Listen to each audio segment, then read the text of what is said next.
Hello everybody and welcome back to Rev Left Radio. I have a very special episode for you today, one that I'm very excited for, and one that's long overdue. I have on my friend Aleksandra to talk about Yugoslavia, Socialist Yugoslavia, Josep Broz Tito, the split with Stalin, all of the history surrounding it leading up to the collapse. It's an absolutely fascinating history of an element of international socialism that I don't think always gets the attention that it deserves. It's very interesting. I mean, it's very prime for certain sorts of sectarianism as well, right? This is a complicated history. The split between Tito and Stalin in particular led to a lot of, bad blood on both sides after the fact, and it still trickles down into various left-wing Marxist sectarianisms today. But this is a fascinating history that's really crucial for the socialist left to study and to understand, and I could not have had a better guest for this episode. So without further ado, here is my conversation with Aleksandra on Socialist Yugoslavia, Josep Broz Tito, the Stalin split, and so much more. Enjoy.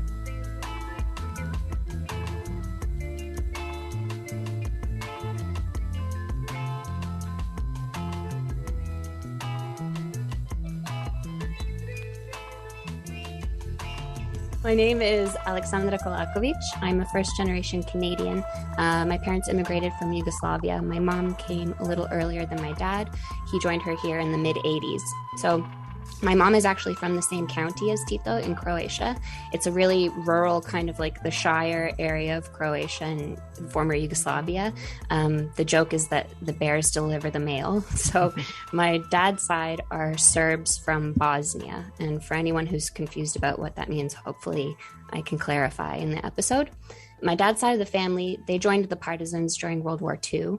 And I'm not so caught up on my mom's side, but I'm also not a scholar or an academic by any means. I'm just a working class woman. I come from a manual labor and manufacturing background.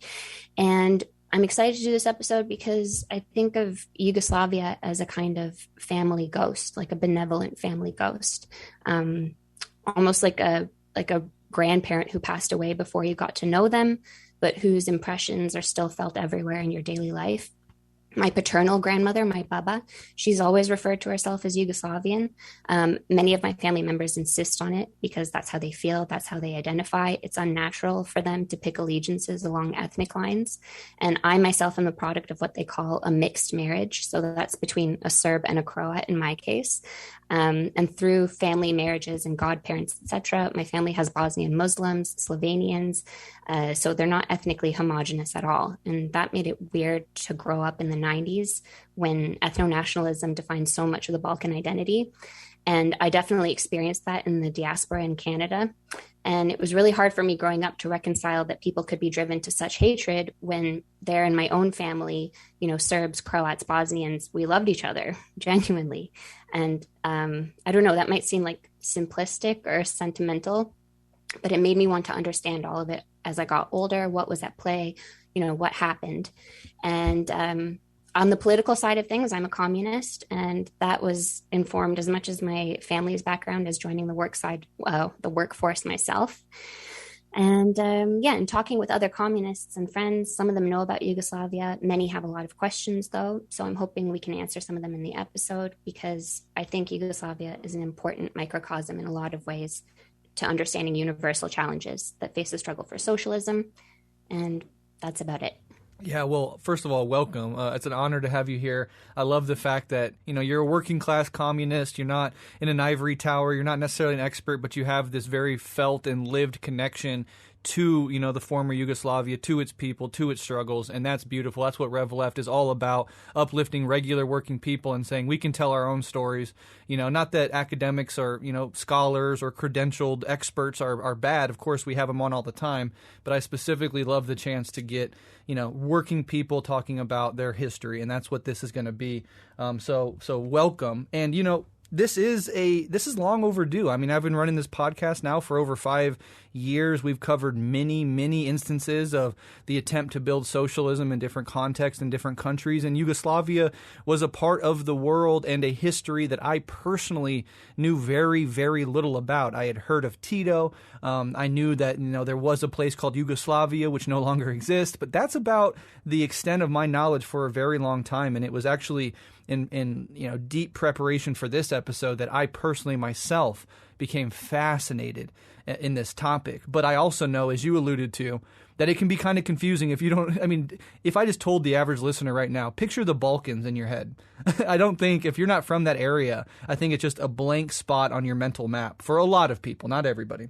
And so that's why I think the first thing we should talk about is kind of giving an overview of what Yugoslavia was. Importantly, what countries used to be a part of it, because it was a federation of 6 republics, and sort of how long it lasted. So before we get into details, can you give us this basic overview of what exactly Yugoslavia was for our listeners?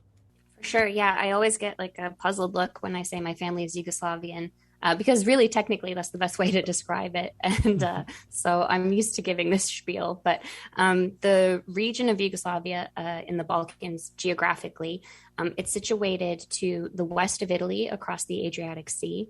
In the north, it's bordered by Austria and Hungary. On the east side, you have Romania and Bulgaria. And in the south, there's Greece and Albania. And all of these cultures have definitely had an influence on the Balkan region of Yugoslavia itself. Socialist Yugoslavia was comprised, like you said, of 6 republics. And those were Slovenia, Croatia, Bosnia and Herzegovina, Montenegro, Macedonia, and Serbia. And then Serbia was further divided into, it had 2 autonomous regions within it, Vojvodina and Kosovo. So to give, I guess, a historical background on what led up to socialist formation, and for centuries until the early 20th century, it was dominated by 2 major empires that colonized the area, which might surprise some people. I don't think that imperialism and colonization is something that's generally thought of as existing within European history. It's more something that they exported. But in the case of the Balkans, they were absolutely colonized in the north by the Austro-Hungarians, who ruled mainly in Croatia and Slovenia. And then the Ottoman Empire controlled at various points different parts of Bosnia, Serbia, Montenegro, and Macedonia. And in that long period of imperialism, starting in the 1300s, the religious makeup of the region also changed. So it comes to have represent 3 major religions. You have Catholics, Orthodox Christians, and Muslims. Moving forward, I guess, because that's you could get into the nitty gritty of the imperial history in the Middle Ages, but geopolitically, things majorly shift in the Balkan Wars of the late 1800s, where several of these Balkan regions were fighting the Ottoman Empire for independence. And from that war, Serbia gained an independent state. And then, of course, the next major event is in 1914. There's the assassination of the Archduke of Austria in Sarajevo, and that led to World War I and the fall of both the Austrian and Ottoman Empire. After World War I, the Kingdom of Yugoslavia is created. That's nominally united all of the regions, but in actuality, it was ruled by the Serbian dynasty as a constitutional monarchy. And this put a bad taste in the mouth of a lot of the other republics because it was a form of Serbian hegemony when they had just come out from under the yoke of these 2 empires. So this is also the period starting in 1919 when the Communist Party of Yugoslavia is formed. Many veterans of World War I, including Tito, had spent time in Russia and experienced the revolution. And so they brought all of that back home. And then I guess the next major event is World War II. It breaks out. And out of that turmoil in 1945, the Socialist Federal Republic of Yugoslavia, acronymed by SFRY or J, is born. And it lasted from 1945 until 1992. So technically that's 47 years, one generation. Yeah, fascinating. Now, it would be helpful for some people, and I'm kind of obsessed with maps myself, but to just look on your phone or whatever, the area of the Balkans, or you can look up the former Yugoslavia to see these countries. I'm going to say them again just so they stick in people's heads a little bit better. But so the former Yugoslavia in the north, kind of sort of coming down, is Slovenia and Croatia. On the western part is Bosnia and Herzegovina. On the east of that is Serbia, and then in the south is Montenegro and Macedonia. And these are just general cardinal directions, but they sort of like Croatia dips down along the coast, etc. So that's just kind of an idea. Again, these are 6 republics, so it's just very helpful for people to get at least a visual of the Balkans, if not a visual of former Yugoslavia itself. And this is also an area that is a hot spot for, ethnic and religious tensions, or at least it could be under certain conditions. And that's part of this story as well, which, we will get into. But yeah, the fact that World War I started in this area is also completely fascinating, because World War I led inexorably to World War II, and that's the rise of, the Cold War and the rise of, socialist Yugoslavia, etc. So it's just a very interesting history that we could spend an entire episode just talking about the lead up to, the formation of the Socialist Republic of Yugoslavia. But let's drill down a little bit on the details here, now that we have a basic overview that you so well put forward. So after World War I, the Kingdom of Serbs, Croats, and Slovenes was established, which would become simply the Kingdom of Yugoslavia by 1929. This was, as you said, a constitutional monarchy, but this only lasted until World War II. Can you talk more specifically about the invasion of Yugoslavia by Germany and the Axis powers in 1941? Because this invasion, occupation, and resistance, of the communist partisans is really crucial to the rest of this story. So can you kind of talk about that and how the Kingdom of Yugoslavia just eventually became the Socialist Federal Republic of Yugoslavia? Yeah, absolutely. It's very much like a crucible for what would become socialist Yugoslavia, because up until World War II and within World War II, the story is factionalism, right? And it's the crucible of World War II that produces this unified sense among the people. So I guess to provide some context for the lines that get drawn during World War II and the actors who are in the region, the whole Balkan region had a predominantly peasant population. So there were obviously areas of industrialization, especially in the north and in major cities. And in those places, students and workers were being radicalized and organized by, at that time, the outlawed Communist Party. But the peasantry were leading seriously destitute lives, and the king, as kings do then and now, didn't care. He doubled down amidst rising discontent from Croatian peasants and ended up declaring a dictatorship. He disbanded parliament. In contrast to that move, the nascent fascist movement in Croatia, they were called the Ustaše. They knew exactly what to do with the grievances of Croatian peasants. They funneled it into ultranationalist rhetoric, along with the intellectuals and clergy. They stoked calls for an independent, racially pure Croatian state and revenge on the Serbs for their hegemony. So in 1934, the king of Yugoslavia is assassinated in Marseille through a collaborative effort between the Ustaše and an independent organization from Macedonia. And so the king is killed. Fascism is growing in Italy and Germany and now Croatia. Many prominent Yugoslavian communists in this period were receiving training and education in the USSR and attempting to evade authorities in secret operations at home and abroad. Among these is Tito, and that's his actual nom de plume from this time. His real name is Josep Broz. He became leader of the Communist Party in 1939. In 1941, the Serbian Prince Regent, who's been put on the throne to replace the dead king, he's weighing his options like economically and politically, and ends up signing a military pact with Hitler. And this incites protests in the capital of Belgrade, and it leads to a coup in which he's deposed and his underage nephew takes the throne. And this nephew, he reneges on the promise to Germany. So as a result, the Axis powers react by invading, and that monarch flees in exile to London. He also takes the national treasury with him, which is of note.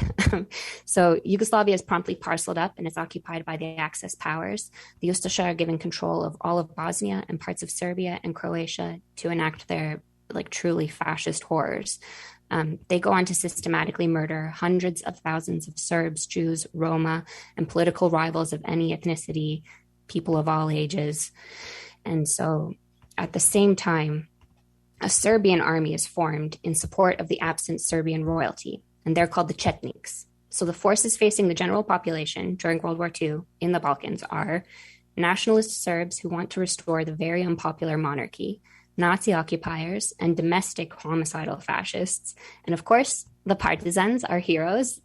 They are the resistance organized by the communists. The partisans, in contrast to all the other forces, they were determined to fight for unity and brotherhood among the people. That became the motto. And for peace and cooperation against any enemies and all odds. So that was very distinct in comparison to the other forces. Here was a resistance to oppression composed of peasants and workers, men and women. I actually had a relative who was part of the Women's Anti-Fascist Front, and that was a key element of organizing the partisan effort. So they're fighting for like an entirely new, truly liberated and united Yugoslavia. And they gained support, especially among the peasantry. And if it's okay, I just wanted to say, like, there were many acts of unbelievable defiance and bravery that came to really shape the national consciousness after the war. There's the story of Lepa Radic. She's just one of the better known anti-fascists. She joined the partisans at the age of 15. She was volunteering to help transport wounded soldiers from the front lines. In 1943, she's just 17 years old, and while she's attempting a rescue of women and children, she gets captured and tortured by the Nazis. She's 17, but she refuses to give up any information. And so they sentence her to hanging, and her last words become immortal in Yugoslavia. She says, "I'm not a traitor of my people. Those whom you are asking about will reveal themselves when they have succeeded in wiping out all of you evildoers to the last man." And with that, they executed her. And so there are so many, like the anti-fascist aspect of, because it's what unified all the partisans, even in communist Yugoslavia, the Popular Front and what it represented was just an enormous part of the identity. And there are so many monuments to the anti-fascists in the Balkans. I encourage people to look it up. They're really beautiful, interesting buildings. And of course, what they represent is beautiful as well. So by 1942, the partisans have liberated several areas and had formed the wartime legislative body of the Anti-Fascist Council for the National Liberation of Yugoslavia. And this was committed to a democratic, multi-ethnic federation. The following year, they declared the new Federalist People Republic of Yugoslavia. The partisans, along with the Red Army, liberated Belgrade in 1944. And many fascists were able to escape in the end. Some of them used the infamous rat lines and continued to plot among the diaspora against Yugoslavia in all of the decades to follow. And those who died were made martyrs by this nationalist fascist emigre community. The Allies, who originally supported the Royalists, they were forced to recognize the legitimacy and influence of the partisans in the Communist Party because they'd amassed such a huge army by the end of the war, and they had all of the popular support. Britain and the US, though, they were still holding pretty vital cards in the form of really desperately needed aid to the war-ravaged nation, and also that treasury that the king had absconded with, which belonged to the Yugoslavian people. And so under these conditions, Tito agrees to have representation of the monarchy in the provisional government, but they're completely outmaneuvered by the communists leading up to the elections. And on November 29th, 1945, the king transfers his power and recognizes Tito as prime minister, and socialist Yugoslavia is officially born. Wow. Yeah, so absolutely beautiful. A few things to say. One is that, yes, we have the partisans, the anti-fascists and the communist partisans are absolutely heroes of socialist history. And, you know, we are absolutely 100% on their side in this fight. The other two major factions, as you said, are the nationalist Serbians, which are royalists, called the Chetniks, who were, am I correct in thinking that they teamed up with the partisans in the anti-fascist fight, but were outmaneuvered during and after that, such that they lost their power? Yeah, they were inconsistent, right? Ideologically, their main, they were confused. They were against the Nazi occupation, but then also against Croats. And so this was like kind of a back and forth of revenge between the Ustaše and the Chetniks, And so among the people, that didn't inspire a lot. I mean, first of all, they represent like a really unpopular monarchy. But beyond that, even for the Serbs who had been tortured and killed by the Ustaše and the Nazis, they couldn't compete because they were so inconsistent and kind of opportunistic with the unified vision that the partisans represented and ended up binding people around. I see. Okay, yeah, that makes a lot of sense. So you have the Chetniks, the communist partisans, and then the Nazi occupiers teaming up with the Ustaše, right? And the Ustaše is this fascist movement out of Croatia primarily, correct? Yeah, completely out of Croatia. It was born out of the Croatian Peasant Party. They kind of, as I said, there was that kind of discontent among Croatian peasantry under the Kingdom of Yugoslavia when it was with Serbian rule.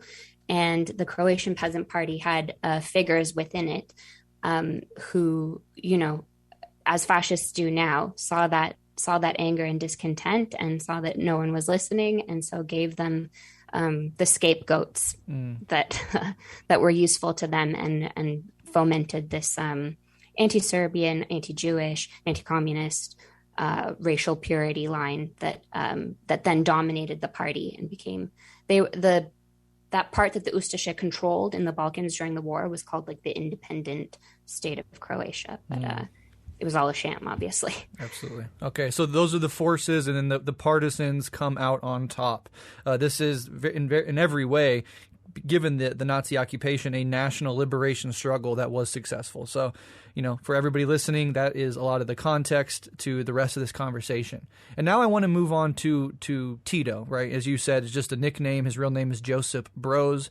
And he rose to prominence in large part due to his really amazing leadership of the communist partisans in their resistance movement against fascist occupation, and eventually became a widely loved communist leader of Yugoslavia up until his death in 1980, about 10 to 12 years before the official collapse of Yugoslavia. So can you talk about who Tito was as a person, sort of how he rose to power, and what made him such an effective leader of his country? Yeah, I think like growing up with a Yugoslavian family, you have to, you grow out of, you have the hangover of the love and adoration that people had for Tito, and then you become an adult and you have to decide for yourself. Mm-hmm. But I can say as an adult that I am also a huge admirer of Tito, and not to be superficial, but also definitely in the top 5 most stylish socialist leaders in world history. I think he was the only person allowed to smoke a cigarette in the White House. Right. Yeah. I was just going to say he was also very cheeky, like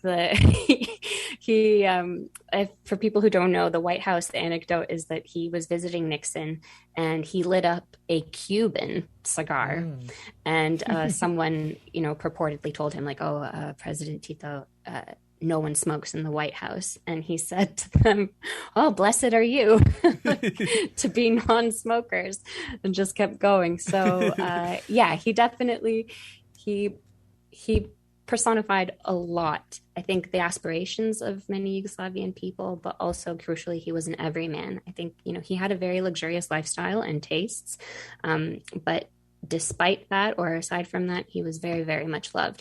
I will say there's a great movie called Tito and I. It's a comedy from the 80s, and it looks at the combination of kind of manufactured institutional reverence, but also the genuine love that Yugoslavians had for him. He definitely loomed very large over the collective consciousness.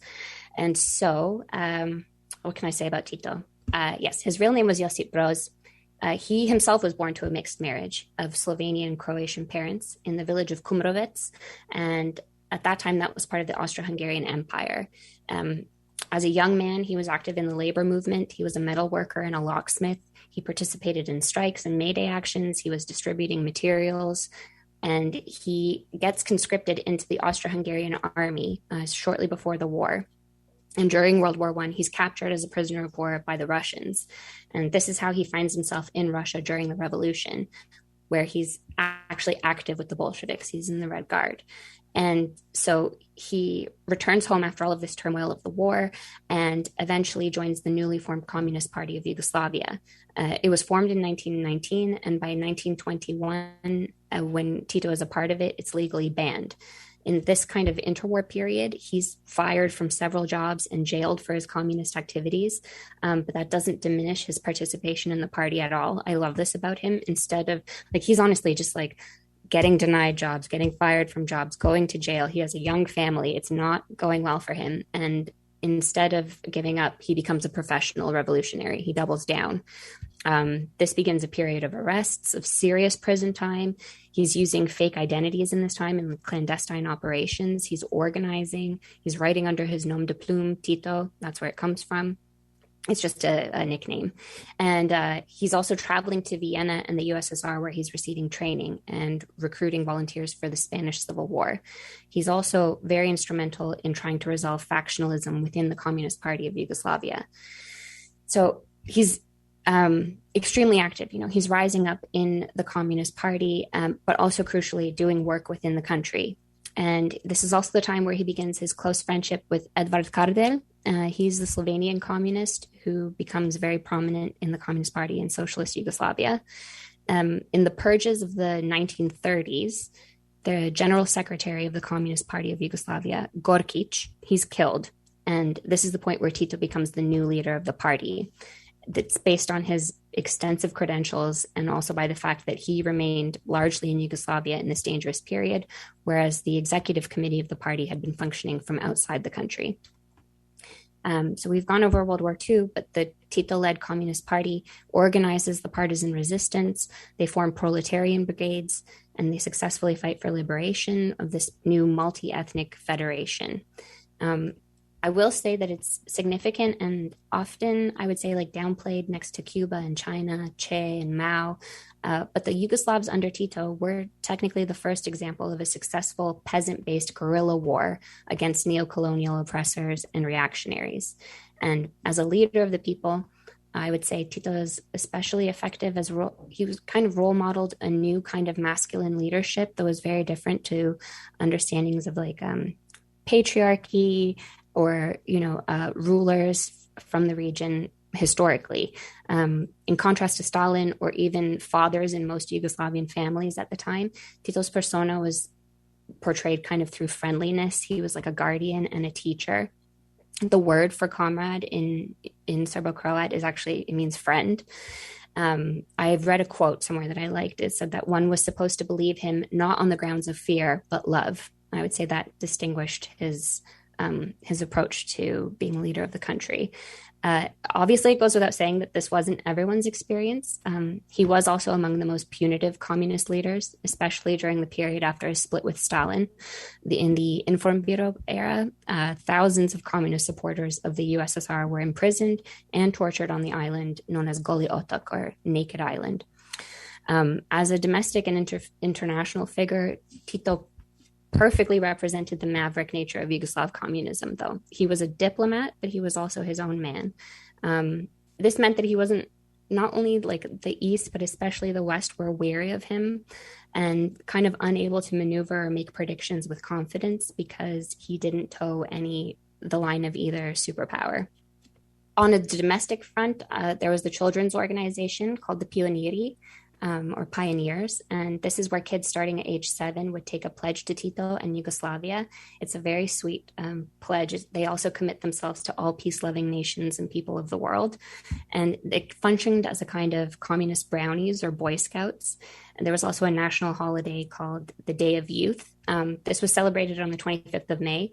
It's another example of Tito being cheeky. The Nazis mistakenly thought that the 25th of May was his birthday and tried to assassinate him on that day. And so it became a national celebration. So children from all over Yugoslavia, they would run relay races with these batons that contained letters from the youth presented to Tito. In fact, even after his death and the fall of Yugoslavia, there was a website on the internet where people would write letters to Tito still as a kind of form of solace or comfort just into the virtual ether. I don't know if the website is still around. And then also there's the non-aligned movement. He formed strong connections with leaders of nations who are also struggling against colonialism in the global South. And distinctly, he was a European champion and ally of that cause. He was very strict on squashing overt nationalist tendencies. And I would say the project of communism, it relied on the cooperation and efforts of the whole nation, that goes without a doubt. But Tito, as the head of the nation, he embodied the strength and the resolve and the principles of Yugoslav unity and brotherhood that the project relied upon. By and large, the people were immensely proud of their leader and what they had accomplished with him at the helm. A common slogan was Tito is ours and we are Tito's. Yeah, that's awesome. It's very interesting, fascinating stuff. A few things to say before we move on. We're definitely going to get more into the, I mean, we've alluded multiple times to the split that's coming between Stalin and Tito, and that, goes down the ages to affect certain communist views of Tito to this day. So we will get to that. I do want to shout out two other podcasts that are friends of the show. Both Cosmonaut and Hampton Institute have released podcasts in the last week or two on Stalin in particular, kind of sort of deep dives into Stalin, but coming from, both Marxist communists, but different probably perspectives on Stalin. And of course, there's that old infamous Rev Left episode on the Marxist-Leninist view of Stalin. So if you're interested in all of that, I'd point you in that direction. We will get into that in a little bit. One of the things that you mentioned that we will get into later as well is the level of assassination attempts against Tito. It's almost Fidel Castro levels of, sure. Surviving assassination attempt after assassination attempt. And that alone gives you a certain sort of bravado to your personality to be able to, from both, as we'll find out, Stalin and the far right was the subject of targeted assassination attempts and survived all of them. So that's very fascinating. And whatever you ultimately think about Tito, this cannot be denied. He was an effective, deeply committed, and widely respected communist. And he stayed that way, regardless of any disputes one might have with his with Titoism, as it were, which we'll get to in a bit. But yeah, so just all of that in the back of your mind as we go forward. We're going to continue to delve into some of these things, including the non-aligned movement, which I find to be fascinating, and it has really interesting connections with anti-colonial struggles in the global South in particular. But I still want to continue talking about Yugoslavia, and a huge part of the history of Yugoslavia, from its establishment as a monarchy, then as a socialist republic, up until its tragic collapse into balkanization in the 90s, was the project of attempting to unite people across ethnic identities and nationalisms. Now, you yourself said that your family's relationship to these ethnic and nationalist divides, weren't necessarily felt as these huge ontological divides between human beings, but at other times and other conditions, these divisions could sort of inflame themselves and create real problems. And one of Tito's accomplishments was, up until his death, the ability to navigate these different desires and different interests. So can you talk about this broader project of uniting ethnic identities and nationalisms, the different ethnicities and dividing lines involved, and then what Tito in particular contributed to this? Yeah, it's been a big part of my life because growing up here, I have like a fairly Serbian last name, but my mother's Croatian. And, after the war, I would have people who would assume that I was one or the other, and then learning that I'm half actually from the enemy side just completely changed their reaction to me. And so I've been also just living in Canada, which is so multicultural. Ideas of nationalism and national identity and what it means and what place it should have in people's lives, I've always been thinking about that. But specifically for the Balkans, I think it's very heartbreaking because the region was divided mainly along religious lines. And that has its root, of course, in circumstances and historical developments. You always get kind of weird nationalists who have ancestral fantasies, the same way some people do about Vikings, like imagining a pure and valiant people denied their true glory, which is rubbish. In reality, as per usual, it was material circumstances that informed people's identity, not some kind of innate essence. So first, I want to say that Slovenian and Macedonian, they're distinct languages, but Serbian, Croatian, Bosnian, and Montenegrin differ in the same way that English dialects and accents do. So like Londoners and Texans, same language, some different words, but everyone can understand each other. Secondly, for a bit of background, no former Republic of Yugoslavia was homogenous ethnically. In each region, you could find minorities of the other regions and religions to lesser and greater degrees, but there was no homogeneity. No republic could claim to be, strictly one. To get a bit into the background, though, broadly speaking, forgive me for going into a bit of history, but fine, yeah. The hatred that you see in the 90s is so intense that I feel it's important to tell people a bit about where it comes from. So there are these tribes in the Balkan region. And once they adopt Christianity in the Middle Ages, the first divide is obviously along religious lines. Croats and Slovenes belong to the Holy Roman Empire, which is Catholic, and then Serbs, Montenegrins, and Macedonians end up with the Byzantine Empire and Orthodox Christianity. And then you throw in another aspect, which is that Bosniaks were Slavs in Bosnia who followed Islam after the conquest of the Ottoman Empire. So the Bosnian history is distinct because the division can find its roots in this Ottoman conquest. Under the Ottoman rule, Serbs and Croats who converted to Islam could obtain certain privileges and protections that weren't afforded to the Christian peasantry. So many people obviously converted, and this created a class division on a religious basis. Likewise, in Kosovo, the Ottomans conquered what was the seat of this medieval Serbian kingdom in the 1300s. And so the religious demographics were permanently altered. And so this is the nature of like its imperial history, right? You have all these fluctuations in religion, in ethnic identity because of these imperial forces. So it's a very broad history, but suffice to say, nationalists of every group mythologize various aspects to their benefit, and the colonized people have always struggled to preserve and maintain aspects of their culture in this imperial period.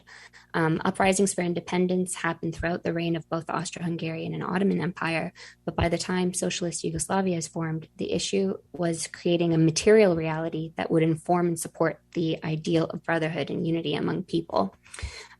You can't, I feel especially with communism, it's not a matter of coercion from top down, obviously. There has to be evidence in people's lives of the ideology that you're working towards. So there were a few challenges on that front. They were significant because the northern republics, Slovenia and Croatia, they were considerably more developed industrially than those in the south. This is like Bosnia, Serbia, Montenegro, Macedonia. Immediately after the war, there was a lot of enthusiasm for this vision of like progress and togetherness. And people were really proud of defeating fascism and winning their liberation through all this sacrifice. But of course, it's post-war period, more sacrifices still needed to be made for the country to modernize, to increase production, to realize this vision of stability and security and equality that was given to workers and peasants. And not only that, but the recent war had created fresh wounds between groups on top of their ancient strife. So it was an enormous undertaking to undo these cultural memories and these associations, these prejudices. Legally, all citizens had the same rights in Yugoslavia and protections under the law, regardless of ethnicity, gender, or religion. Among the youth especially, the party saw kind of like the greatest potential for instilling this needed sense of a common goal and shedding the old divisions. One of my favorite examples is that millions of youth from every republic were mobilized in what they called youth work actions, and my grandma was one of them. After the war, she comes from a small village in Bosnia, and she gets sent to Belgrade, the capital city in Serbia, which had been extensively bombed. And for 3 months, she worked and lived alongside like kids from all over Yugoslavia to help rebuild the city. She's wheeling like wheelbarrows of rubble. Whenever I would complain as a teenager, she would just bring up that story to tell me that I didn't have it rough at all. But also she took immense pride in this like rebuilding of the country. And she was away from home with other children, identifying for the first time with people who weren't just part of her family or village. So it was a really important effort on a national scale.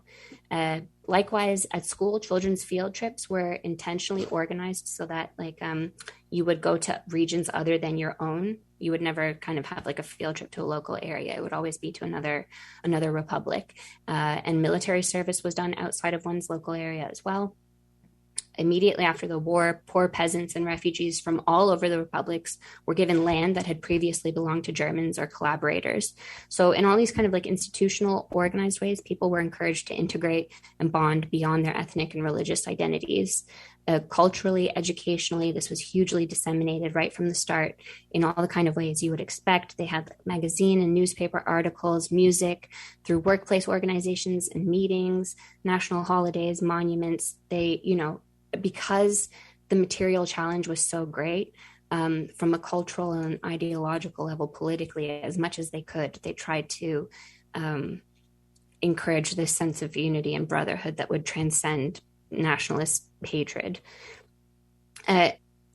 There was also implementation of shock work. I think that was more, obviously it's to boost production, but also to encourage pride among citizens along socialist lines, as opposed to kind of patriotism.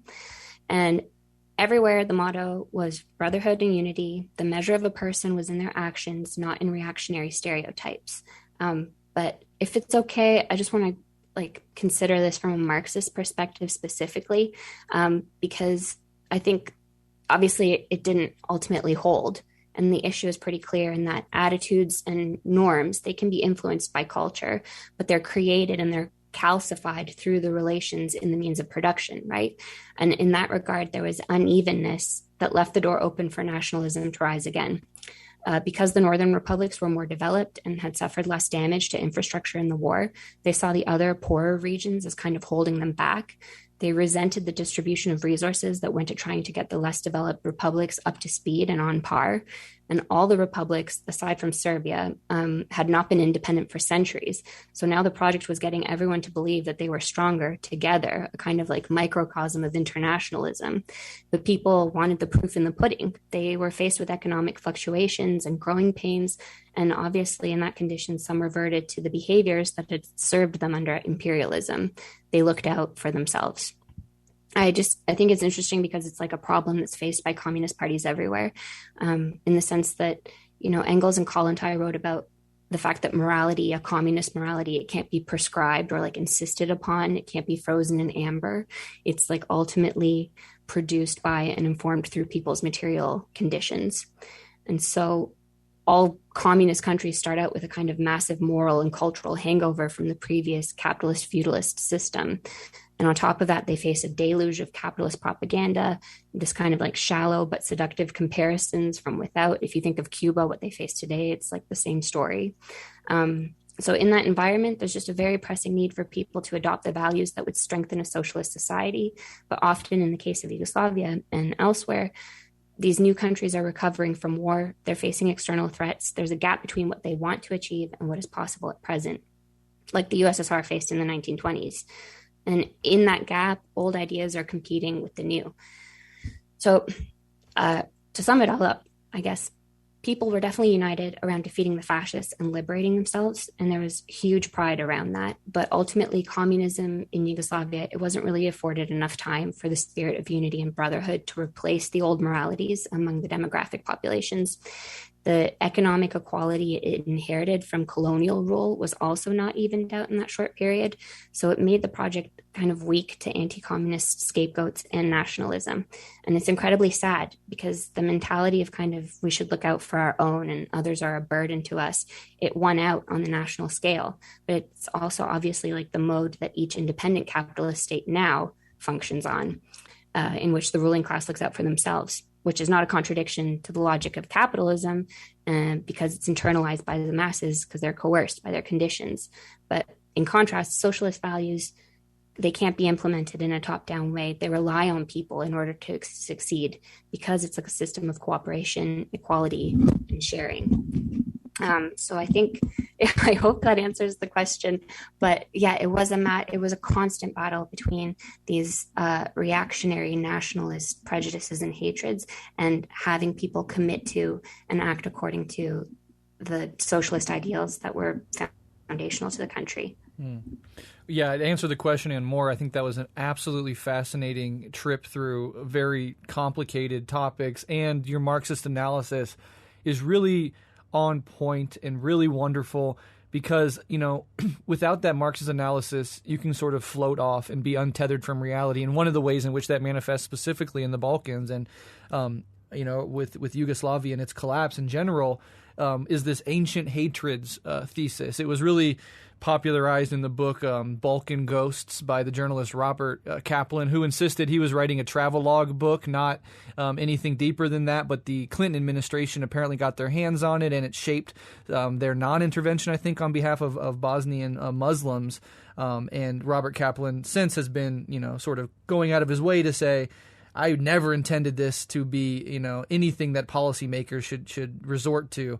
But his thesis in that was these conflicts and the collapse and balkanization of Yugoslavia is inevitable based on these ancient hatreds. But what you advance is actually a Marxist analysis of, internal uneven development and certain conditions that can exacerbate or give rise to these older moralities, as you put it, which I think is much more explanatory than this sort of idealist, idea that inherently these conflicts are so deep that they can never be solved. So huge props to you on that.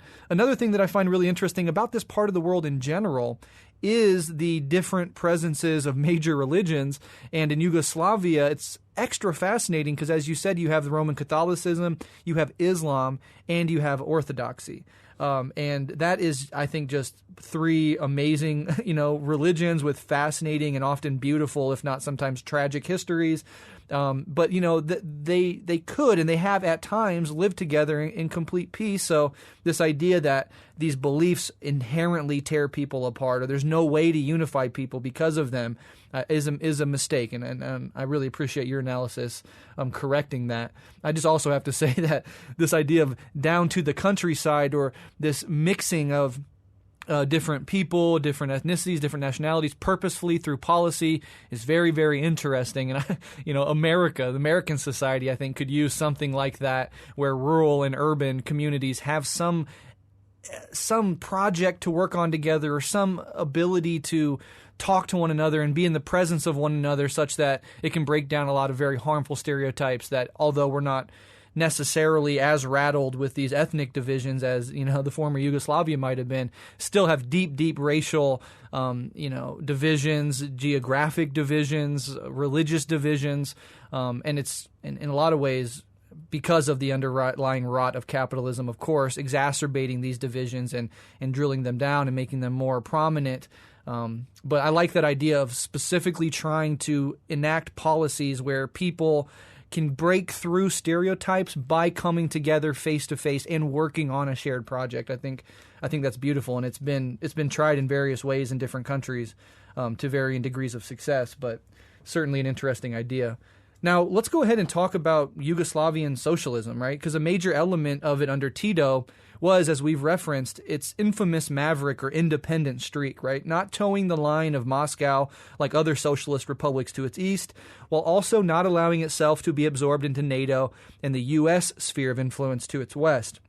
Tito was diplomatic, well-liked among his peers in other countries, east and west, and oversaw a form of socialism, sometimes called market socialism, that was markedly different from the more highly centralized forms of state socialism emanating out of the Soviet Union proper. So what was socialism like in Yugoslavia? What made it different, and what were some of its successes? Well, I mean, it's market socialism, and also, worker self-management is definitely a point of contention amongst Marxists. But hopefully I can explain the kind of challenges that brought about the need for these systems, or the perceived need.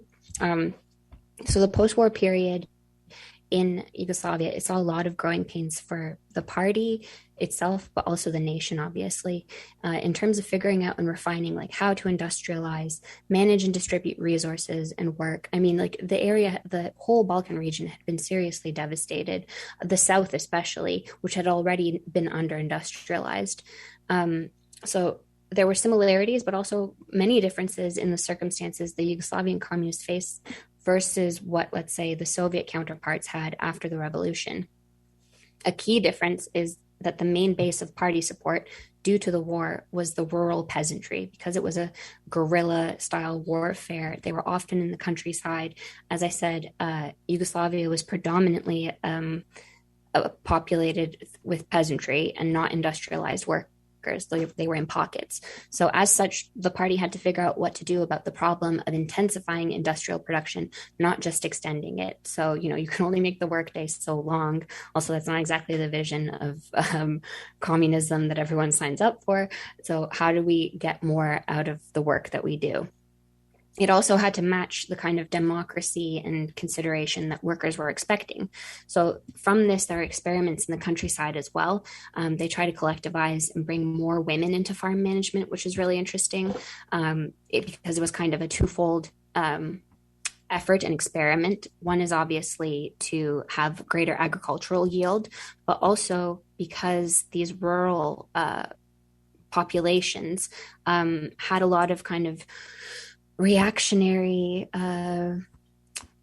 culture left over. It's the beginning of socialist Yugoslavia, so it had to be, it was an attempt to address kind of more traditional gender roles that were at play in rural areas, and the anti-fascist women's front was like instrumental in this, but there were serious issues with kind of funding and resources to do that, and also deep-rooted cultural challenges in this post-war landscape. And so collectivization wasn't going well either. And the party was aware that any major discontent on the part of workers or peasants could seriously threaten their fragile new nation. And not seeing the logic in copying the Soviet model to their own specific circumstances and facing uncertainty and major rifts in terms of their economic support from the East and the West, the party starts to experiment with methods of worker self-management. And this is an attempt to incentivize kind of increased output and more of a direct stake in the success of the nation's development from the workers themselves. It's also trying to eliminate inefficient bureaucracies, a kind of withering away of the state. That's the vision. It was a response. It was kind of like a tweak in a long line of tweaks to their changing economic and political circumstances, and an attempt to kind of make the state and the economy more flexible and adaptable to pressures. So, it's living communism. They didn't want to just copy and paste what the Soviets had done, but the Soviets themselves hadn't copied and pasted. They were, they created, Marxist-Leninism. So this worker self-management, market socialism, it was kind of a system where enterprise was a mix of state, private, and worker ownership and investment, where workers maintained the majority of ownership but competed with others on the market. Workers were also allowed to seasonally work in the West, which distinguished them from their Eastern Bloc counterparts. I'm kind of wary of being like deterministic about it. It's hard to say whether it was the right choice for Yugoslavia. It did in some ways mean general allegiance could coalesce around republics, which often specialized in certain industries and traded with each other, which is not necessarily good because it opposed identifying with the nation as a whole.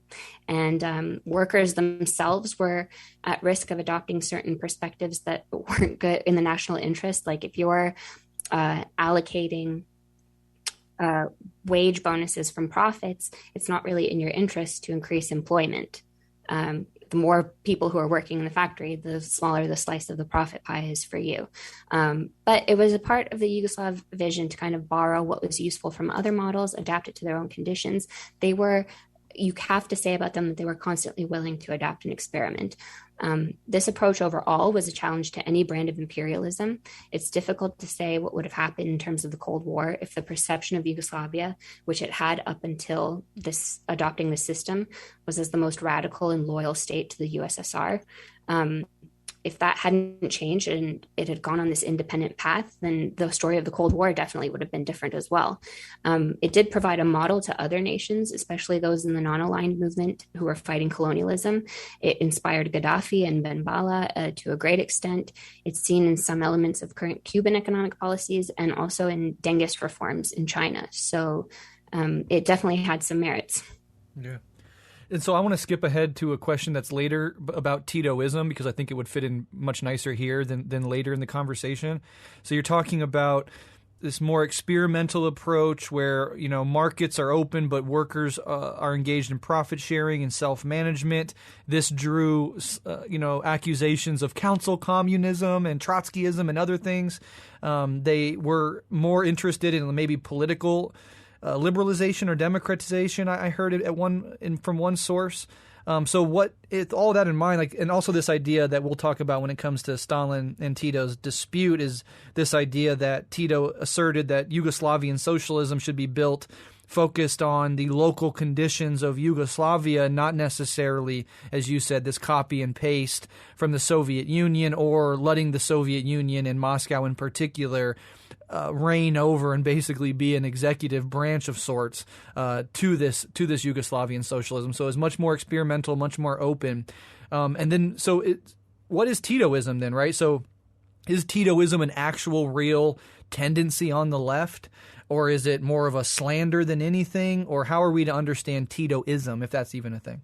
Yeah, I think it depends on who you ask for sure. Some people would be fiercely proud to call themselves Titoists, and others would absolutely use it as slander.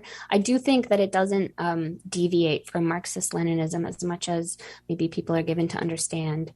But it is a distinct approach to Marxist-Leninism for sure. So it was born of and kind of defined by pragmatism in the face of reality, I would say. That's like it just being realistic about the circumstances at hand. The pre-World War II, the Communist Party of Yugoslavia, they were devout adherents to Marxist-Leninism and to the USSR as the motherland of the revolution.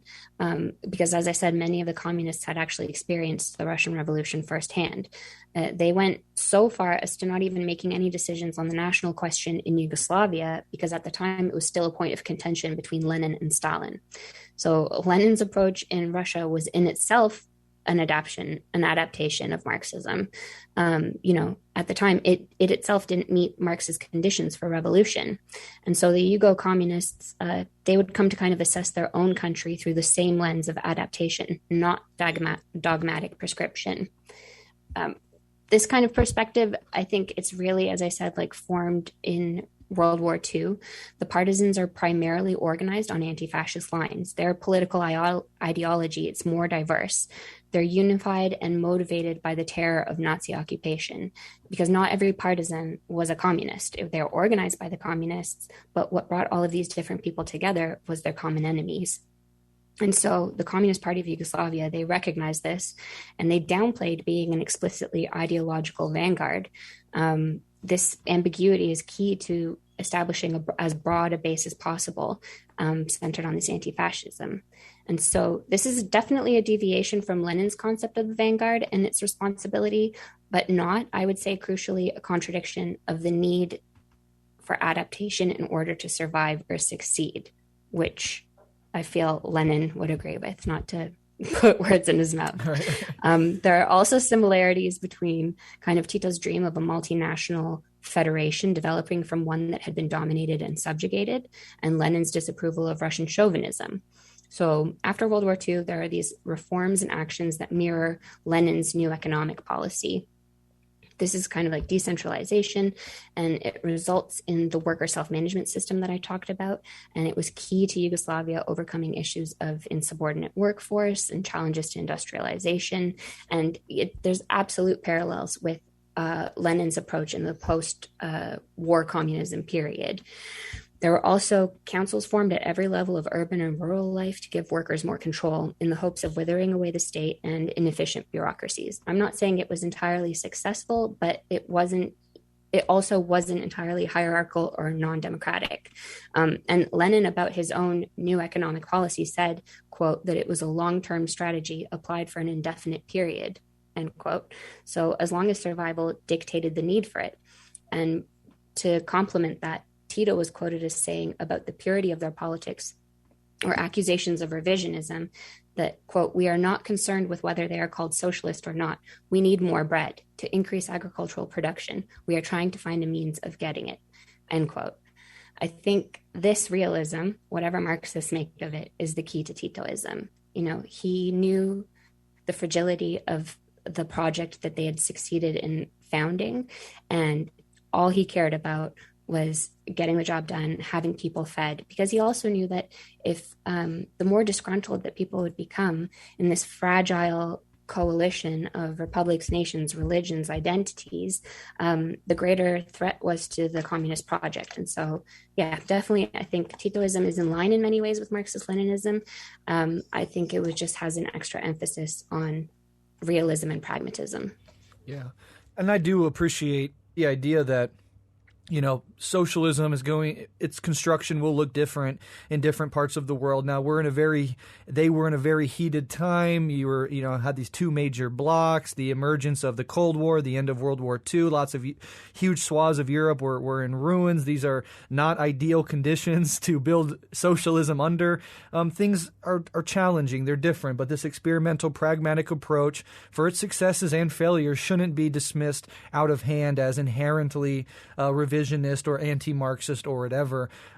Did Tito face criticism from other communist thinkers and leaders? I know you mentioned Ocha, and I don't even know how to say his name. I think it's Hocha or whatever. Trotsky. Anybody else? Were there any other commentaries on Titoism as it was happening that you're aware of? I know it's out of left field, but yeah. No, yeah, we can talk about it later as well. But within his own party, he faced, because many of the Yugoslavian communists were staunchly in support of the USSR and Stalin. And so it created a schism, not only in the communist bloc, but also in the party itself. And then the kind of influence of the Cominform and other geopolitical activities meant that, the Eastern Bloc and their leaders definitely picked sides. And Tito was very much isolated until the formation of the non-aligned movement, which I know we're going to talk about later. But Titoism was absolutely a slander, regrettably kind of the only championing you can find of it, if you do a quick Google search, is from Trotskyists. But it was the power of the USSR that in the time when their relations were especially frosty, Titoism was not a positive term at all. Yeah, and at that time the slander of the use of the word Trotskyism was very, like, are you on the side of the USSR and Stalin or not? And if you're not, or you deviate, or you're perceived to deviate, you will be slandered with the label Trotskyism. Whether or not Tito thought of himself as a Trotskyist or was doing Trotskyist things is sort of beside the point. It was meant to be like a binary. You're on that side or you're on this side. You're not doing things like we want you to do them. Therefore, you're a Trotskyist, a transgressive, somebody that's, a wrecker or whatever. Even to this day, if you're on the communist left, you know how insanely sectarian and nitpicky people can Absolutely. be. Even outside of, we're not building socialism. We're just arguing online, and still it's some of the most vile groups you could, interactions you can have online. So this is nothing new on the left. Yeah, to be clear, I didn't mean it in any slanderous way. I meant that people who were coming from a Marxist-Leninist perspective, if they were trying to get a nuanced take on Titoism, basically all you can find is this kind of divisive rhetoric of either it was the most garbage concept and it was, extremely detrimental to socialism, or go Tito, he spat in the face of Stalin. It's not very nuanced at all, except I did find some very good materialist takes in light of recent Soviet documents that have been released. So hopefully we can talk about that later too. Yeah, very interesting. Okay, well, one more question about Yugoslavian socialism before we get into Stalin proper and then the non-aligned movement. And this question is sort of zooming into a street-level view of Yugoslavia, which I know is something that you wanted to make sure that we touch on. What was daily life like for the average working person in Yugoslavia during the high points of its existence? I'm very happy to talk about this because I'd really like to use my grandma and my dad's side of the family in general as an example, because I think that their lives were just extraordinary compared to what came before and what came after, specifically how I live in the West, but also the reality in the current neoliberalized economies of the Balkans. So my grandparents on all sides come from farming. They're from small peasant villages. My paternal grandma only completed school up to grade 6 because the war broke out when she was 11. And so even if the war hadn't happened, though, the prevailing mentality at that time was that as a peasant woman, she wouldn't need much formal education. She would be a farm wife. The big decisions and economic foundation would come from her husband. So in World War II, her father and other relatives joined the partisans. And as I mentioned earlier, after their victory, she spent 3 months in the capital, away from her family, doing all kinds of manual labor to help rebuild the city, things that she had never done as a village girl.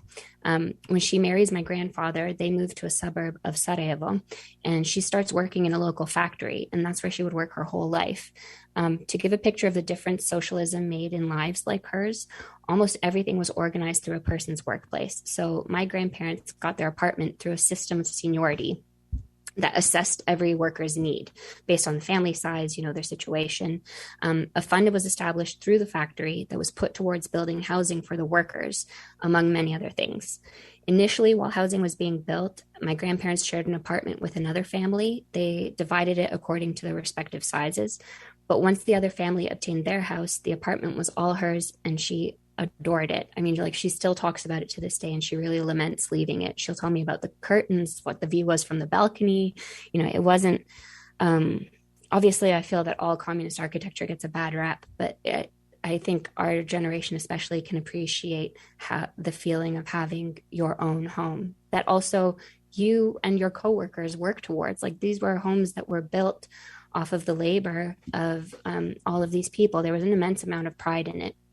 So through worker management at her factory, the profits were also distributed according to the planning needs for the factory, the workers' funds, and then any pure profit left after that was distributed among the workers. So some years she got 2 months' salary in bonus that way, which is just incredible to me.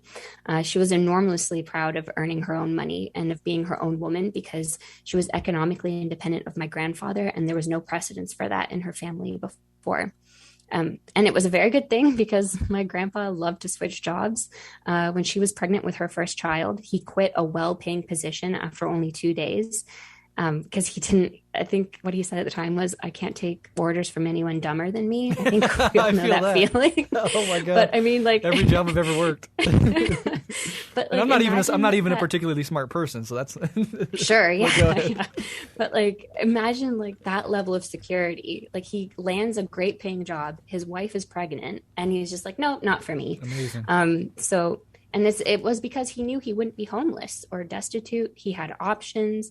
And furthermore, what's really amazing is that the country provided not only free education to youth, but any upgrades in education for adult workers were also covered. So he was initially a tool and die maker, but he went back to school to be trained in mechanical engineering, completely covered. And so my family, they lived and they worked alongside Muslim Bosnians, Croats, Roma. My grandmother expected my dad and his sister to have the house ready when she got home from work. They were expected to prep dinner and share the tasks equally, which was also unheard of in her youth. So in all these very material ways, the next generation is being shaped to be completely different from their parents and their grandparents. She lived a walking distance from work, which is extremely common at the time. And so she got around by foot and public transit. And workers also often had, this is where it gets into paradise levels for me, seaside motels and other kind of vacation resorts that were paid for through the company. It was part of that company funding. And so they could go there with their families in the summer in kind of rotating schedules. And seaside vacations became a national summer pilgrimage for all of Yugoslavia. It was a right. And you accrued your vacation time at work over the guaranteed 2 weeks at the rate of 1 day for every year of work. So if you were at a place for 20 years, that amounted to 3 extra weeks of vacation, or 5 weeks in total.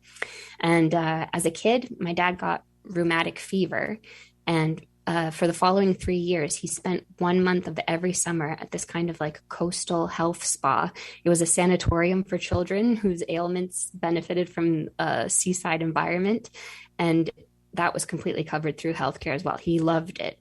He is suffering from this respiratory problem, but he's by the sea with all these other children. His parents would just drop him off. It just seems like such a caring, considering it really touches me, because I know the challenges that whole nation faced post-war, and to put such a precedence on the care and security of the citizens. I can understand why everyone was so proud, or majority. So yeah, back to my family. My dad did extracurricular music and sports at no cost. He learned the French horn, Greco-Roman wrestling. He did his military service in Croatia. He went to university for free, including the food and accommodation. This is unique to Yugoslavia. Wow. They had free travel. So he went to Sorry, by free travel, I mean freedom of travel, not paid for. That would have been extra. Too much. But he went to Italy, and he even moved to, like, he would go to Italy frequently to go shopping. He even moved to Paris at one point on a romantic whim. And so there was a lot of freedom comparative to the other Eastern Bloc countries. His first job was as an accountant in his 20s. I wish he was given a company car. And my dad said he never knew exploitation until he came to Canada. He only knew of it as like a concept.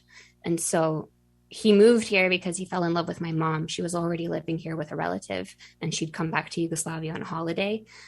She herself was from a historically very poor rural area, but she'd also attended university. My dad's sister, my aunt, she married a Bosniak man, so a Bosnian Muslim. Again, like, these relations were much more uncommon before socialism, especially for the peasantry. This level of like integration, of mixed marriage, of mobility. My dad himself wasn't very politically involved at all. He didn't do like the youth work action that my grandma did. When I asked him about it, he said he was too busy having fun. So that gives you a good indication. And I think a different image of life under communism than what we're told in the West. And I mean, I'm not going to, it's not entirely rose tinted. There was obviously like a black market. There were corrupt individuals. There were petty criminals, but crucially, no grand petty bourgeoisie. But the project, the general aim of socialism that the republics worked towards, it gave the masses an increase in security and quality and equality of life that hasn't existed since. And they achieved all that in such a short period of time. Socially provided healthcare, childcare, education, housing, control over workplace decisions, freedom of travel, media from all over the world. It wasn't like a ban on rock and roll or anything. Mm-hmm. In contrast, just to wrap it up, like, I'm in my 30s. I rent an overpriced apartment. Home ownership is totally out of reach for me. I had to work through school and still ended up with debt. I spent my formative adult years in low-paying jobs with no benefits. If I wanted to travel, I had to use credit cards for sure. I tried to upgrade my training actually during the pandemic when we were in lockdown, and the state cut off my unemployment insurance because I was trying to get a better job. So yeah, that's what life was like at street level. Not for everyone, because as I said, that there was unevenness in the development in the country for sure, especially the further down you go south. There were definite problems with poverty, but it was a scale. And I think my family, as coming from a peasant farming background, represents definitely represents a common story for lots of people in Yugoslavia. Makes me jealous on one hand. It's fascinating on another. I'm like you. I have 3 children. It's hard to find fucking formula for my baby right now. I never had health care in my life. We're not even anywhere close to being able to buy our own home. Like, that's just on an increasingly distant horizon. I had a child at 19. I've never had child care, and I have about $60,000 in debt just to get an education. My dad, for example, paid taxes his entire life. He died waiting for his disability that they never approved, and he was fighting for that for the last 2 years of his life. And he was just, a conservative guy, a believer in capitalism, a guy that came to age during the Reagan era. He believed in this system. He believed in America, and at the end of his life, when he needed his country to help him out the most, they left him to fucking rot. And that really, at the end of his life, really changed his perspective on this country. But, it seems like those people had more freedom and democracy than anything I've ever experienced here in the United States. And they were able to achieve amazing achievements after a brutal continent-spanning world war, a resistance movement, occupation, people dead, cities destroyed, and they're still able to achieve that level of dignity in the lives of working people. And this is different from socialist republic to socialist republic. Some were better than others. But one thing is for sure, the collapse of the Soviet Union, the collapse of states like Yugoslavia are tragic for all of humanity. They are losses of advances made by the working class, as imperfect as they were, as messy as they sometimes were, as brutal as they sometimes were. They were true material advancements for working people. And when those countries were destroyed and annihilated and replaced with some of the most brutal forms of capitalism, those people acutely suffered from that reintroduction of brutal capitalism. But I would argue humanity as a whole suffered from those tragic collapses. And our job now, living in the wake of that and the triumphalism of the capitalist West, is to fight to retain that history, those narratives, that tradition, claim it as our own, and continue to try to rebuild some of the things that our grandparents really were able to build in these different countries. So you did an amazing job breaking that down, and it's really important to kind of zoom in, as you said, and what was it actually like. We can talk in these high, jargony, philosophical terms about socialism, but does it materially uplift the people or not? And in this case, at least for some people, at least for a period of time, it certainly seemed to do that. But now I think it's time. Oh, go ahead. Yeah, anything to follow up? Oh, no, I just wanted to say that, like, even now when they do polls in the former Yugoslav republics, people are nostalgic for Yugoslavia. There's a lot of support for Tito, depending on which region you ask. And, it'll often be dismissed as kind of just romanticized nostalgia, like they don't know what they're talking about, or it's, just longing for youth, which I think is really condescending. People aren't dumb. They know that things were afforded them then that aren't now. And the things that were pitted against the communist system, namely inflation, unemployment, national debt, all of those things still exist under capitalism without any of these supports. So, exactly. I find it interesting the way that it gets downplayed and as a kind of emotional response to a very concrete reality that people assess. Absolutely. And just the last thing to say is just the inherent dignity of workers controlling or having a democratic say in the means of production in their workplace, going into work, knowing that you are an equal with the people around you, working together to better the lives of all of you, not simply taking orders from some fucking asshole who happened to luck into this position and get paid shitty wages, feel completely alienated from your coworkers, from your own products of your labor, and from yourself over time. Just the introduction of democracy to the workplace, one socialist idea, brings a huge amount of basic dignity to people. And if you bolster that with a broader social safety net, and you allow people to move between different jobs at the drop of a hat. I don't like the way that boss treated me. I'm going to go get a better job over here. Like, those are options I've never fucking had. Even though capitalists tell all of us our entire lives, you don't like your job, go get another one. You don't like working at McDonald's, go try working at Burger King. There's no our only supposed freedom. Yeah, exactly. Yeah, it's grotesque. So I find that very fascinating. But now let's go ahead and move on to what I think is the fun question. I think this is absolutely fascinating, this split between Tito and Stalin.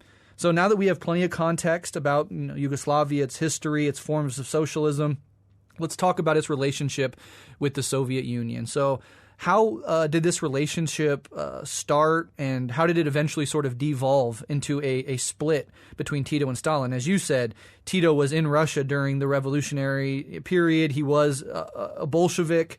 These are deep, deep ties. So what happened here, and how did it necessarily play out? I'll start with saying that it was the first schism in the communist bloc, which is huge. And officially it occurred on the 28th of June, 1948. That's when the Common Forum accused the Communist Party of Yugoslavia of deviating from Marxist-Leninism. There were also other criticism of its economy and state structure, but this was preceded by a lot more history.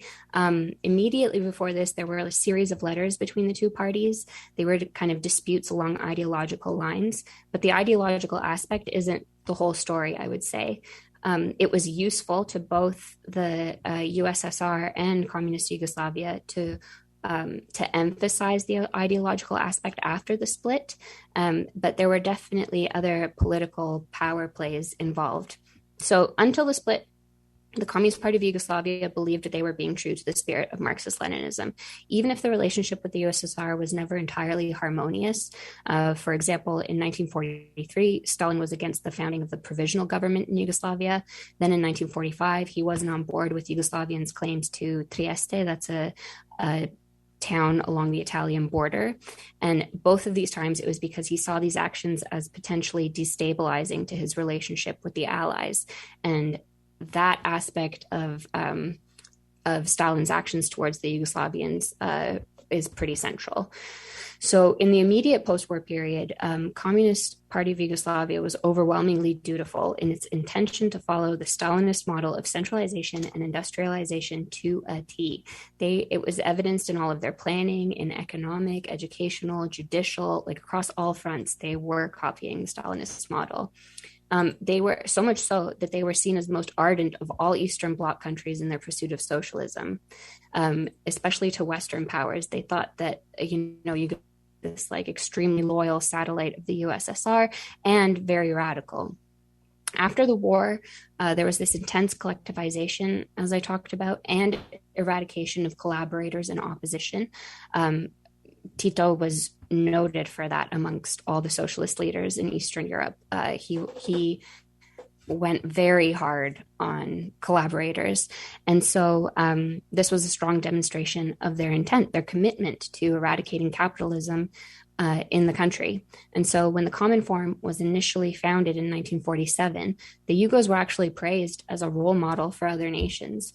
The purpose of the Common Forum was kind of to consolidate the control and direction of European socialist nations. At the same time, a Balkan alliance led by Yugoslavia was being considered by the nations of Albania, Bulgaria, Greece, and Yugoslavia. I'll try to explain without getting into the geography too much, but Greece is, after the war, is in a civil war with the communists against the monarcho-fascists of Greece. And so this has this is a threat to all the other Balkan nations in terms of like their territorial integrity, but also interference from the West. It's just like, it's a very dicey situation. So what ensues from this on the Yugoslavian side is mainly a vying for influence in Albania. The Albanians initially sought for Kosovo to join them because in Kosovo there's a large Albanian population. But the proposal by Yugoslavia was for the Balkan states to become a federal unit. So for Albania to join Yugoslavia, Bulgaria, Greece, the logic being that Yugoslavia had a significant army, and this would solve many problems concerning the territorial disputes and nationalist threats. This alarmed Moscow, who sought greater oversight over the whole region, as these kinds of unifications had the potential to escalate Cold War tensions. So Tito decides to aid the Greek communists in their civil war. He makes plans with Albania to send divisions to the Albanian border to defend aggression from Greek monarcho-fascists. And he's doing all of this unilaterally. He's not consulting Stalin or the Soviets. And the USSR is extremely pissed about this because it's a renegade move. It could definitely provoke the West, especially Britain. And then Dimitrov in Bulgaria, also of his own volition, makes a speech about Balkan unification, and this upsets everyone. And so, because he's kind of, getting ahead of everyone, what the Yugoslavs want, what the Russians are intending. And so a meeting in Moscow is called where there's an argument over supporting Greece based on their probability of winning. The Soviets don't think the Greeks will win. The Yugoslavs think that with enough support, they should be able to.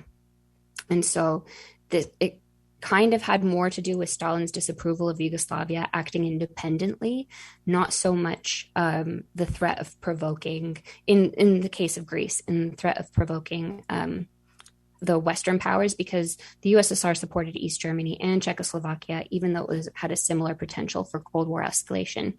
So it's really that Yugoslavia is trying to throw this support without consulting the USSR. So Stalin proposes a smaller union of Bulgaria and Yugoslavia, which would have to have deference to the Soviets. And this is initially agreed upon, but in a secret meeting, the Communist Party of Yugoslavia decides not to go through with it.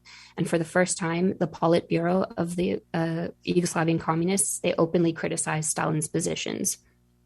So up until this point, they are genuinely, they think that they're doing Marxist-Leninism. They don't see that they've never considered themselves to be a satellite of the USSR or to be under their control. They thought of them as allies and that they, shared a general vision. There could be dissension, but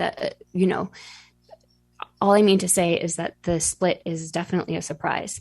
So shortly after, in the spring of 1948, Moscow circulates the Common Form Resolution. This is the bomb. This is the letter that accuses the Communist Party of Yugoslavia of deviating from Marxist-Leninism.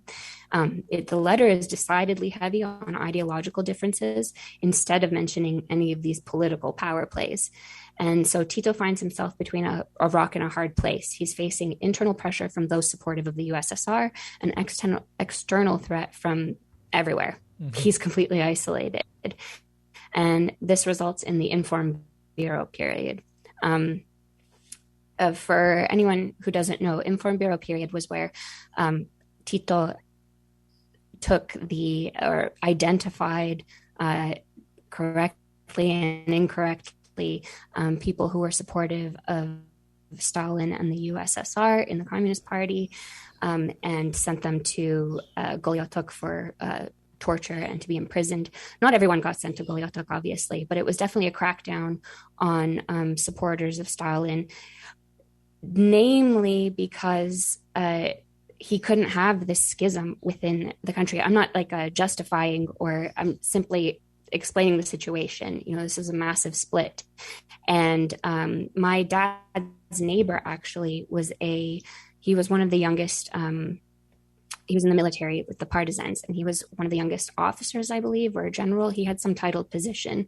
But it was basically, he got to that position because of his military prowess and capability, not because he was any kind of a theoretician or, had great understanding of economics. And so in this Inform Bureau period, he sided with Stalin and the USSR because in his mind, the Red Army helped us during the war. That's as deep as his analysis went. And as a result, he was removed from his position. He was removed from the military, and it really messed him up. He became an alcoholic. And so it was a very difficult period in the whole country's history, for sure. There's also an excellent film called When Father Was Away on Business that has to deal with this period. So back to the split. The Soviets blockade Yugoslavia. They're hoping for a decline in Titoism that would bring the nation back under Soviet control. Many executions were conducted on those accused of being Titoist by the USSR.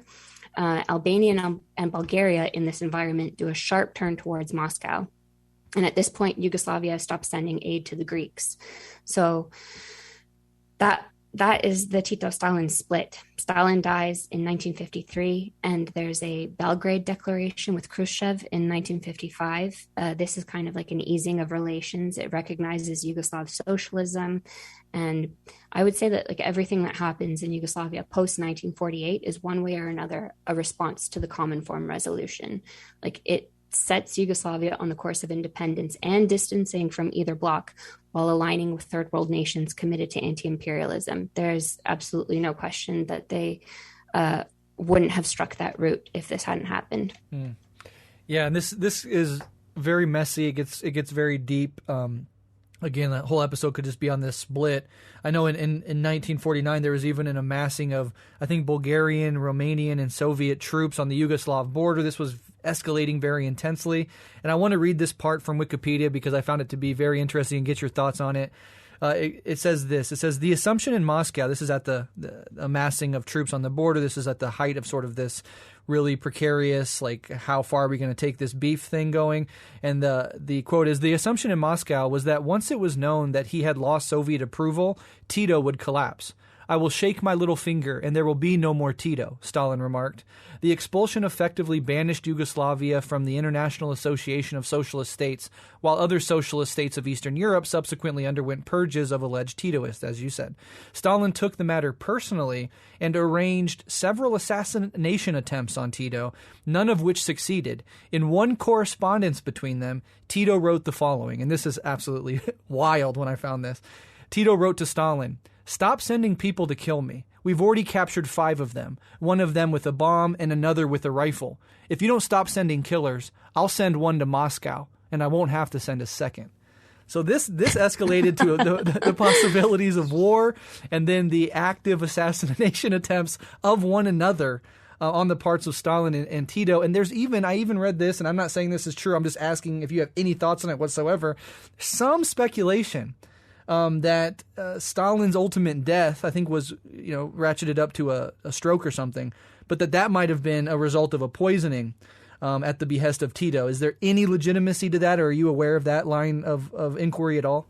I do not know. In fact, I mean, I wouldn't put it past Tito, but I can't confirm or deny. But I think that because there were because the issue of Balkan Federation was such a strong part of the Tito-Stalin split, but that almost would seem too much of like a power play between the two of them, and almost petty, that like in later representation from either side, it had to take on these kind of grand ideological tones to justify, because it was a major loss to Yugoslavia. Economically, it was devastating. And also in that time, post the split, Yugoslavia had to, rely on Western aid. And how do you square that with your population when you're meant to be communist and all this kind of stuff? And so there was definitely a project on both sides of framing it in a way that would make either seem like the ideological victor or like, the valiant one. Whereas I think genuinely that obviously both of them were, communism is a living thing, and both of them were more or less operating along the communism that they thought would succeed and the allegiances that they thought would be beneficial. Because I mean, that Balkan Federation, it came to pass, like all of those regions did suffer from nationalistic threats and would have been stronger together. So very complicated stuff. Yeah.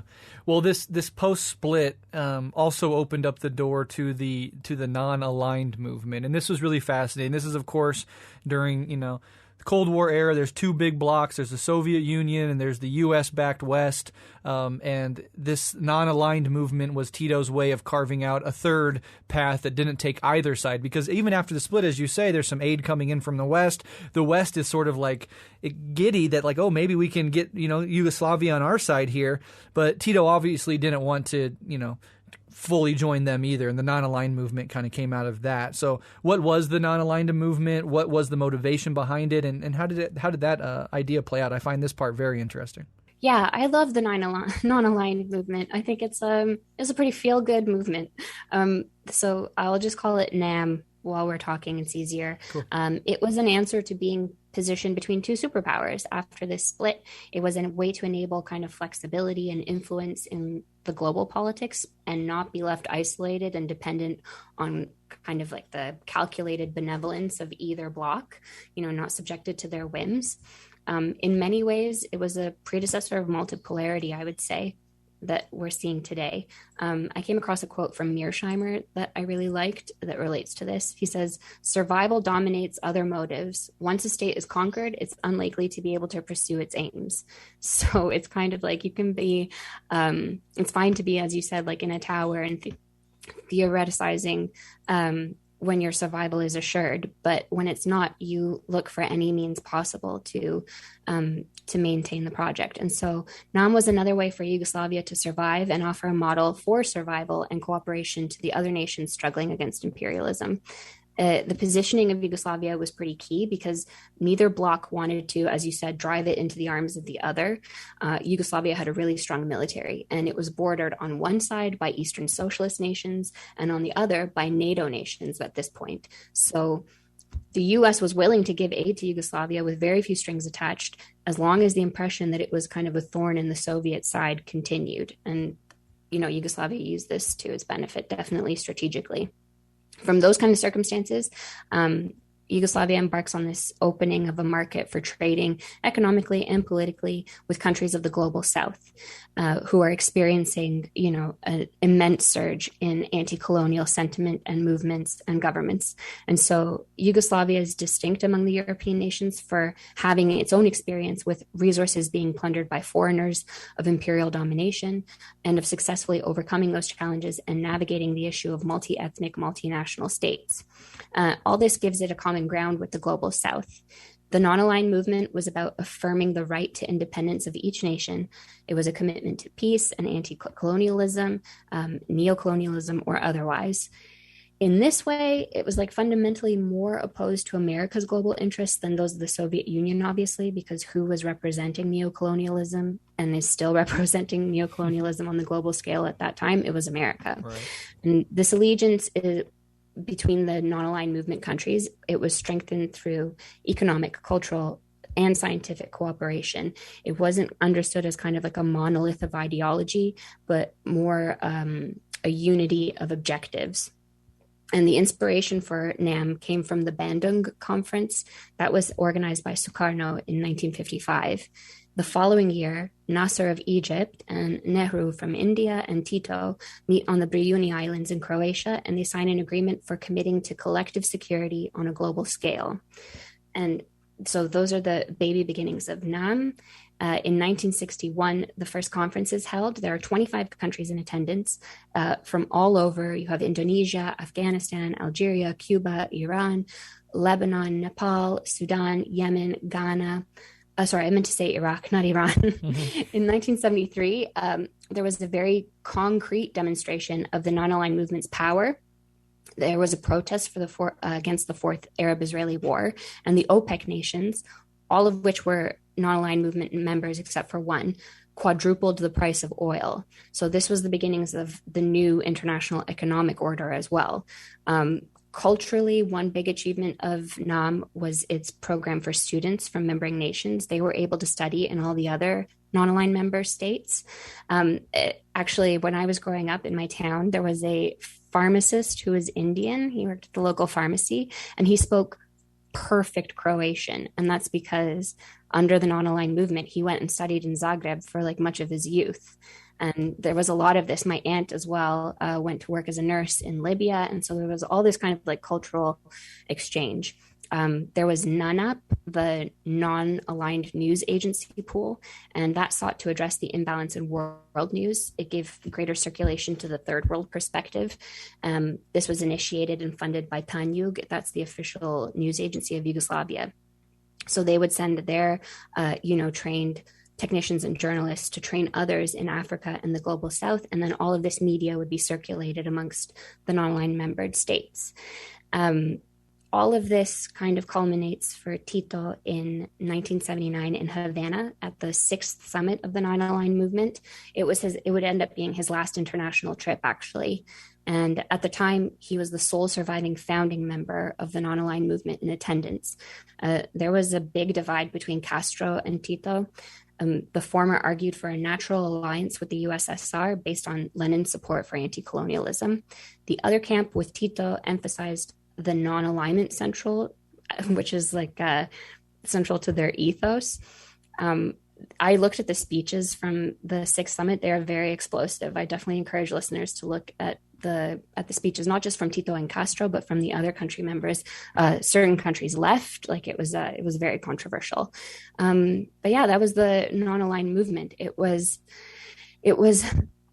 an effort for all of these nations. It can definitely be understood as multipolarity. It was all of these nations who were struggling against colonialism, who didn't want to depend on either the West or the USSR for their development, but to recognize the right and the sovereignty of each nation to pursue liberation and peace in their own way.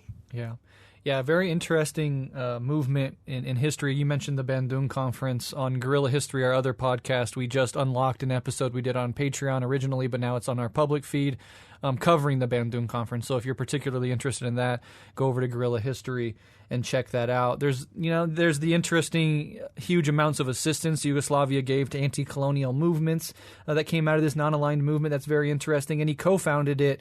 It's worth mentioning that it started as this like the initiative of the five. Tito co-founded it with Egypt's Nasser, India's Nehru, Indonesia's Sukarno, as you said, and then Ghana's Kwame Nkrumah. So this is a very interesting political development, and it helped Yugoslavia definitely establish strong ties with a lot of these global South countries. So yeah, again, a whole bunch of history here that we could unpack. I think you did a wonderful job giving us the summary of it, and I think it's an interesting historical movement that deserves more investigation, and specifically those splits at the last one between, what's our relationship to the USSR, et cetera. I think all of that is worth diving into. But, we've been going for a long time. We could talk forever. I really, really appreciate you coming on. The information that you have is absolutely in-depth and fascinating. And on top of everything, you have a great podcasting voice. It needs to be said. But zooming in here towards the last question or two, how did Tito die? And what sort of happened in the wake of his death?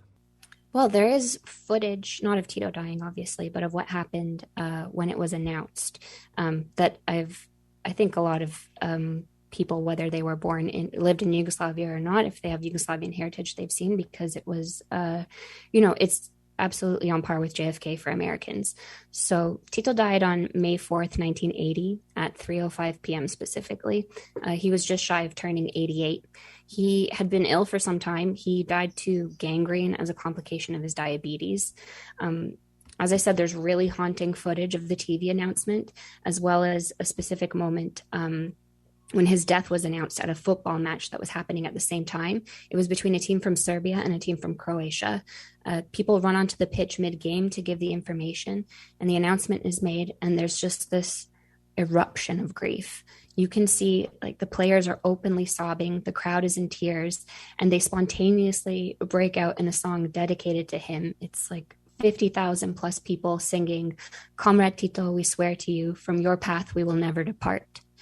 That's just an entirely spontaneous emotional response to this man who meant so much to the national consciousness. So his funeral is held 8 days later. It's the largest state funeral in history. I think more than anything, the list of attendees shows what Tito meant on the international level. It's wild. It sounds like the worst party planning or seating arrangement you could imagine, because he achieved so much diplomacy and the struggle for people's liberation that no head of state when he died could be seen to be in defiance of it. There were 128 out of the 154 UN member states. East and West Germany were there. The Soviets, China, India, and Pakistan, Japan and North Korea. Fucking Margaret Thatcher is there. There's representation from the Catholic Church, Bobby McKee of the IRA. There's leaders of all kinds of revolutionary movements. There's Yasser Arafat from Palestine. There's Abdullah Öcalan from Kurdistan. His death brought everyone together in place. Obviously not in perspective, but in place for sure. Leading up to his death, though, there were worries domestically and internationally about what it would mean for the fate of Yugoslavia. People knew that he was the glue of the nation's goodwill towards each other, and so their fears were pretty legitimate. His collective leadership in the face of his passing seemed to be the solution. It was actually functional in his declining years. That was the governing method that they used. There were changes to the presidency of the Federal Republic in 1974. So it meant that each republic and autonomous province had one representative in the presidency. And the League of Communists also followed a similar system of representation. I don't think I explained, but because it was a federation of republics, there wasn't one communist party. Each republic had its own communist party that was together in the League of Communists. So efforts were made to curb the kind of legislative possibility for nationalism to rise while respecting the democracy that these republics expected. But the dangers outlined at his death, I think, are pretty telling, because most of them were realized. They were worried about Soviet intervention or subversion, but that wasn't really likely because the Soviets were just coming out of Afghanistan. There was also poverty and rising separatism in Kosovo, which Tito himself identified as the main issue as well to keeping Yugoslavia unified. Income in Kosovo at the time per capita was 1/3 that of the rest of Yugoslavia and 1/7 that of Slovenia, which was the richest republic. So there was definite disparity and discontent. there was the rise of Islamic nationalism in Bosnia. There was the fact that old conflicts hadn't been eradicated within one generation. I mean, Tito ruled for 35 years. Yugoslavia would end up existing for 47. What they accomplished was incredible, but when you consider what they had, the foundations that they had to rebuild from, a lot of the rot in the foundation had still remained, and this was intensified by the emigre community. There were economic rivalries, as I mentioned, between the regions. And there was also fascist ultra-nationalist emigre groups that were organizing acts of sabotage and terror within the country. And lastly is being increasingly dependent on Western loans in a time of global recession. So this is when, everywhere is facing inflation, high gas prices, and Yugoslavia was no different. They had rising unemployment, and they were worried that this was going to result in political instability, which it did. Yeah, it absolutely did. And that is definitely an episode for another time, to covering, what happens in the early 90s, mid-90s, and how Yugoslavia eventually broke up in a brutal, brutal way. What was, as the last question here, what was Tito's legacy in Yugoslavia and beyond? And really, how should we on the communist left today understand him and his contributions to international socialism? Okay, well, I hope everyone forgives me for being a bit emotional or sentimental in my assessment, but I would say that the legacy for Yugoslavia, for the Balkan republics and the states that now exist, for communists, for the world, actually is one and the same. The issues that plagued socialist Yugoslavia, to me, they're a microcosm of what we face on a global scale currently. We have the threat of fascism that's rising across all nations. We have ancient hatreds that need to be overcome on a domestic level, on a global level. We have chauvinism between nations. We have uneven development that can't go on, and resources that can't be hoarded while others go without.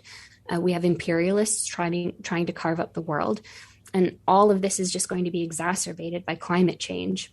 Mm-hmm. So I think that Tito's approach of realism and adaptability, and on the insistence of unity and kinship with all peace-loving people, with everyone struggling for liberation, is essential if we're going to have a fighting chance of escaping the barbarism of upcoming decades.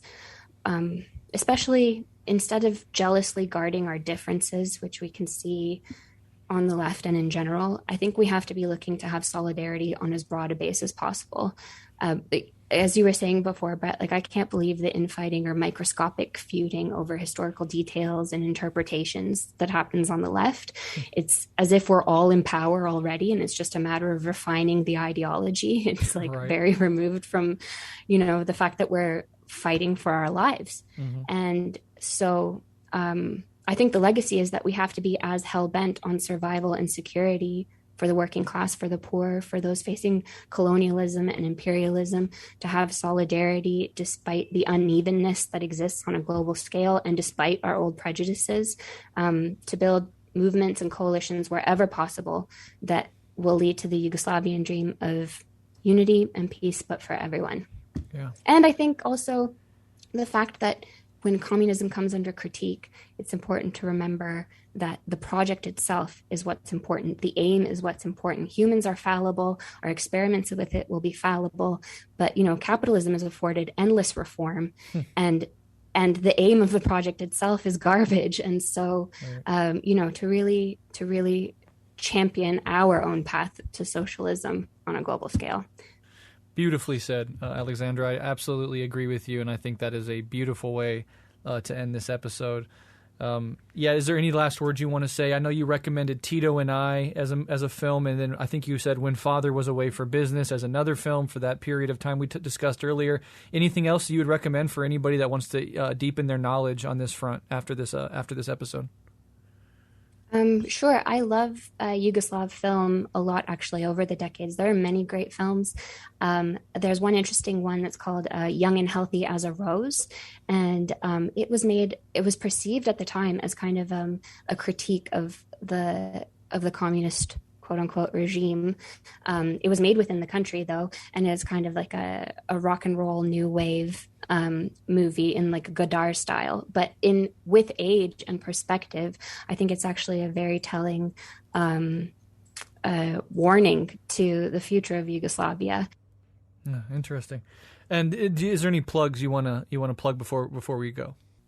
No, I would like to say thank you to all of my comrades who helped me get prepared for the episode and who gave me support. I was pretty nervous, so thank you, everyone. Absolutely, and thank you so much. This was an absolutely fascinating, wonderful episode, and I'm very, very grateful that I had you as a guest to do it with. So thank you so much, and let's have you back on sometime in the future. Thanks, Brett.